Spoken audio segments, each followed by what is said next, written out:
So narinig po natin sa ating mabuting balita ang pagtatanong ng isang dalubhasa upang subukin si Kristo. Guro, anong utos ang pinakamahalaga? Sinabi niya, mahalin mo ang Diyos, mahalin mo ang iyong kapwa, gaya ng iyong sarili.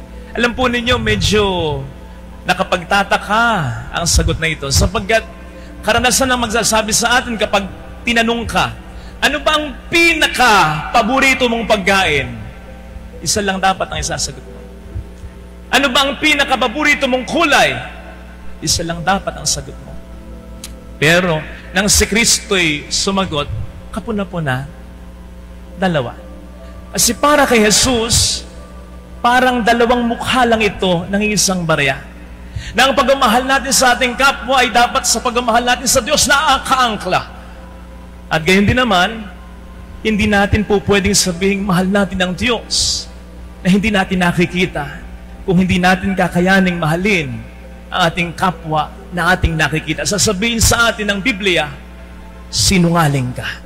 So magkaugnay itong dalawa. Now, sa atin pong pagninilay ngayon, hayaan po ninyong wag mo nang pagnilayan para sa akin yung dalawang yan. Bagamat yan ang pinupunto ng mga pagbasa, hayaan po ninyo na subukan kong pagnilayan yung isang maliit na detalye na para sa akin din ay mahalaga. Yung sinabi ng ating Panginoong Jesucristo tungkol sa pagmamahal sa sarili. Mahalin mo ang kapwa mo gaya ng sarili mo. Nung una po, na naisip ko ito, medyo alanganin din. Kasi ang dating sa akin ay may konting pagka-negatibo. Lalong-lalo na kapag sa tuwing maalala ko, yung sinabi ng ating Panginoon na wala ng pag-ibig na hihigit pa sa pag-ibig ng isang taong nag-aalay ng kanyang buhay para sa iba. Nevertheless, hindi ko naman po sasabihin na ang pag-ibig sa sarili ay siyang dapat na pinakamahalaga. Dapat sa pag-ibig sa Diyos at sa kapwa, yan ang pinakahuli. Kaya lang, baka pwede rin nating bigyan ng pansin in as much as ang sarili, ourselves, ay mahalaga din. Naisip ko po kasi, kung hindi ito ganong mahalaga, hindi sana ang sabi na lang ng Panginoon, mahalin mo ang Diyos, mahalin mo ang iyong kapwa, tapos na. Pero hindi. Hinabol niya eh. Binanggit niya, gaya ng iyong sarili. Hindi kaya ang sarili din ay dapat nabigyang halaga? Naisip ko po, hindi ko alam kung tama ako. Pero ang ating Panginoon sa palagay ko ay nagpahalaga din kahit papaano sa kanyang sarili. Hindi naman walang puknat ang ginawa niyang paglilingkod. Marami siyang ginawa, pero natulog din naman siya kahit papaano. Namahinga na din naman siya kahit papaano. Kasi kung 24 hours siyang naglilingkod at walang pahinga, baka hindi kamatayan sa krus ang ikinamatay niya, over fatigue, di ba? At kung isipin po ninyo, hindi naman lahat ng hiling ng tao pinagbibigyan niya. Lalong-lalo na kung alam niyang niloloko lang siya. Makailang beses, dinagder siya, magbigay ka nga sa amin ng tanda upang kami sa iyo maniwala. Hindi siya nagbibigay kahit kaya niya. Alam niya kung kailan siya niloloko, alam niya kung kailan siya sinisilo, at hindi siya nagpapaisa sa tao. Hindi nga ba't minsan, hindi rin siya gumawa ng maraming mga himala sa kanyang mga sariling kababaryo dahil sa hindi pagsampalataya ng mga ito. At hindi ko rin makakalimutan yung eksena na mayroong isang babaeng naghugas ng kanyang mga paa sa pamamagitan ng mamahaling pabango. Ano sabi ni Judas? Isa yung pag-aaksaya. Dapat yung pabangong yan, ibinenta na lang at ibigay sa mga mahirap ang pagbibilan. Alam naman natin si Judas dito ay nanloloko, nanggugulang lang. Pero pwede naman ding maisip ni Jesus, o nga ano, tubig na lang, pwede naman. Saka na lang niya pagalitan, pagsabihan si Judas. Nakatipid kahit paano. Pero hindi. Ano sabi niya? Hayaan niyo siya. Nararapat lamang na ito para sa akin ay gawin niya. Hindi niya yun ipinagkait sa kanya. Naisip ko lang, to make it light, at least kahit paano nakapagpa-foots pa siya. Diba? Katulad ng pagpapaunlak na ginawa din niya sa mga nag-imbita sa kanya, sa kanilang mga bahay upang makakain, makainom siya, upang makapag-socialize siya. Mga kapatid, ito napakasimpleng mga bagay na ito. napakaliit na detalye kumpara sa marami at mas malalaki niyang pagbibigay at pagsasakripisyo. Pero sa palagay ko lang, itong mga simpleng bagay na ito para sa sarili ay nakatulong din sa kanya kahit papaano upang mas magampanan niya ang misyon niya dito sa mundo. Naniniwala po ako, si Jesus ay nagpahalaga din para sa kanyang sarili kahit papaano. Kamakailan po, shout out kay Kuya Jimmy. Kausap ko itong kaibigan ko ito. Meron siyang hiningin payo sa akin. Hindi po mayaman si Kuya Jimmy. Saktong-sakto lang. Medyo naging okay lang sa ngayon ang kanyang negosyo. Sabi niya, Father, payuhan mo nga ako. Nagdadalawang isip ako pero mas gusto ko Gusto daw niyang bumili ng yung pick-up ng Ford Raptor. Parang 2 milyon yata yun. Father, gustong-gusto ko ito. Pinag-ipunan ko ito at sakto naman, naging maganda kahit paano ang takbo ng negosyo. Kaya lang ngayon, parang mga 20-30% nagkuhuli ako. Kasi naisip ko, pwede kong ibili ito ng maliit na truck, pangdagdag pangkita sa negosyo. Kaya lang, Father, naisip ko, kailan ko pa bibilhin itong gustong-gusto ko? Kilala mo ko, Father, di naman ako maluho. Ito talaga dream ko. Pag nakikita ko po ito, kumakabog ang dibdib ko. Kulang na lang sabihin niya, tumutulo po ang laway ko.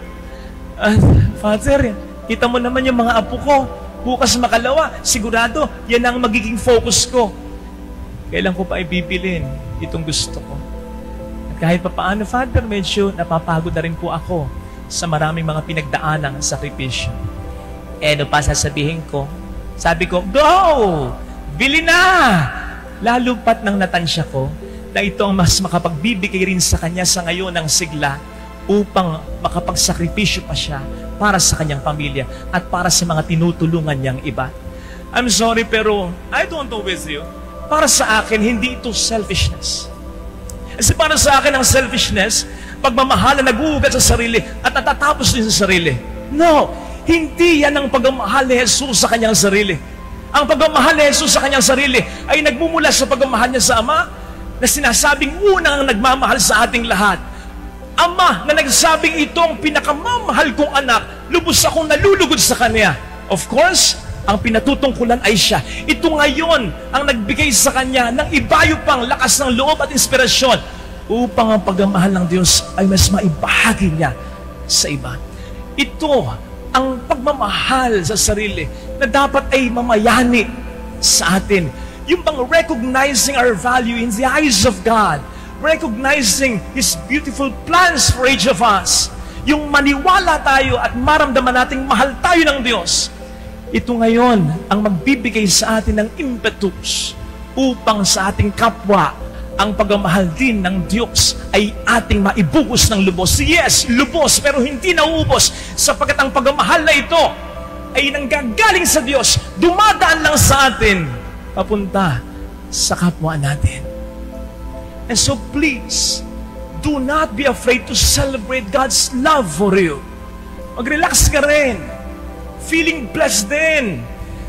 I-treat mo rin ang sarili mo.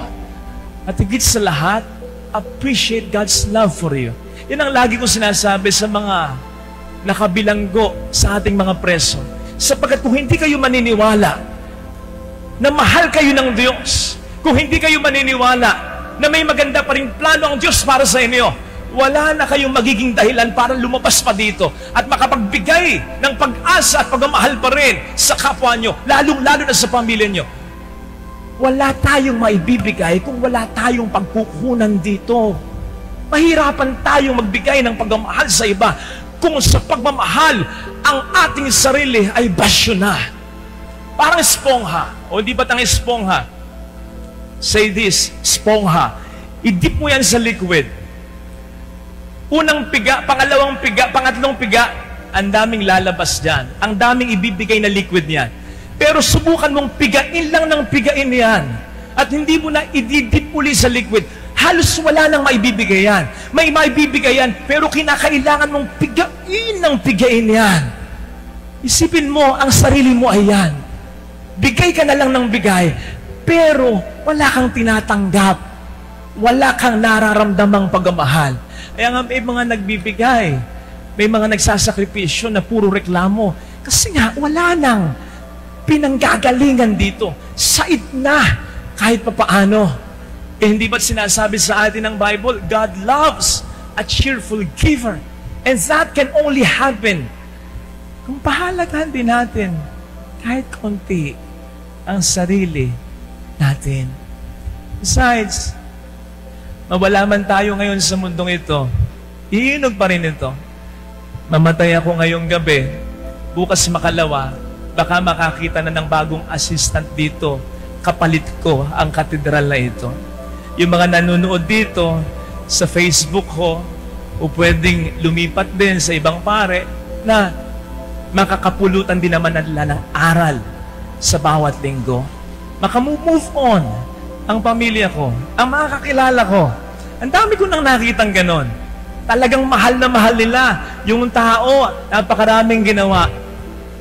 Pero lumilipas ang taon, unti-unti, hindi natin ito dapat masamain. Dapat lang sila yung makapag-move on. Masama doon. Ang sinasabi ko lang ito, huwag nating miss yung maliit na detalye. Maliit lang na detalye, pero mahalaga kahit paano ang ating sarili. Na walang sino man ang mananatiling laging nandyan para sa atin, bukod sa Diyos, kundi ang sarili natin. Tayo ang unang-unang magmahal dapat sa sarili natin. Again, dapat ito ay sa huli, ha? Pagmamahal sa Diyos, pagmamahal sa kapwa, huli ang pagmamahal sa sarili. Pero tandaan natin, ito rin ay importante sapagkat yun ay magkukonekta sa pagmamahal sa Diyos, sarili, papunta sa kapwa natin. Amen.